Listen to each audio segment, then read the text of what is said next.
সুপ্রিয় শিক্ষার্থী, transformation of সেন্টেন্সের পার্ট 2 অ্যাফার্মেটিভ টু নেগেটিভ বাকি যে রুলগুলো ছিল সেটা আমরা পার্ট 2তে দেখতে পাচ্ছি।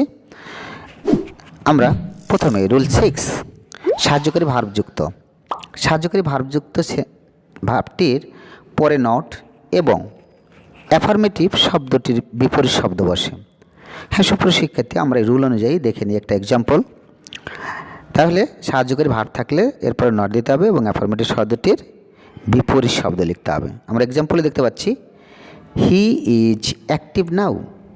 এখানে ইজ সাহায্যকারী ভার্ব, অতএব এরপরে নট, আর অ্যাক্টিভ হচ্ছে অ্যাফার্মেটিভ শব্দ, এর বিপরীত শব্দ হচ্ছে inactive. He is not inactive now.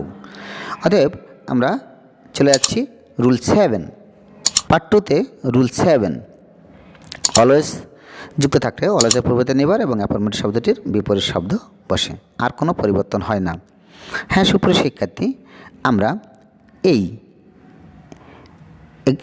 Rule অনুযায়ী দেখে নিই একটা এক্সাম্পল।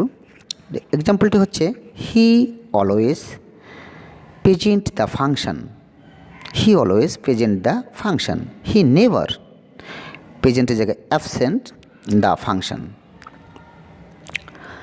সুপ্রিয় শিক্ষার্থী, এবার দেখছি রুল 8 রয়েছে টু যুক্ত 2 এর আগের অংশ, অতএব 2 এর পরিবর্তে সো, 2 এর পরিবর্তে দ্যাট প্লাস প্রথম সাবজেক্ট।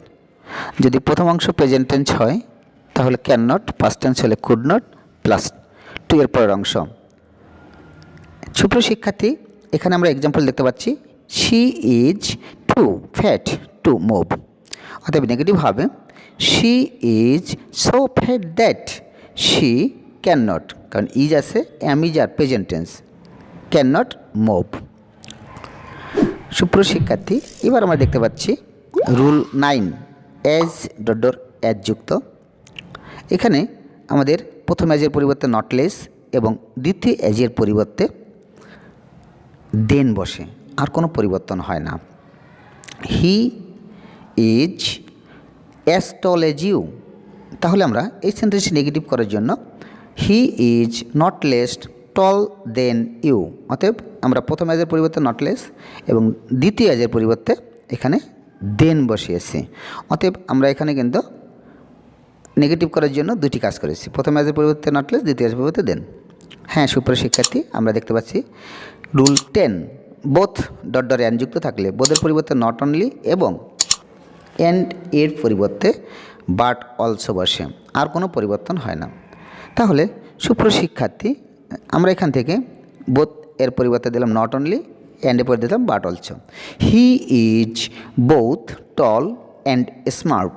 এখানে নেগেটিভ করার জন্য আমরা বোথ এর পরিবর্তে not only, he is not only tall but also smart. হ্যাঁ সুপ্রিয় শিক্ষার্থী, ধন্যবাদ সবাই।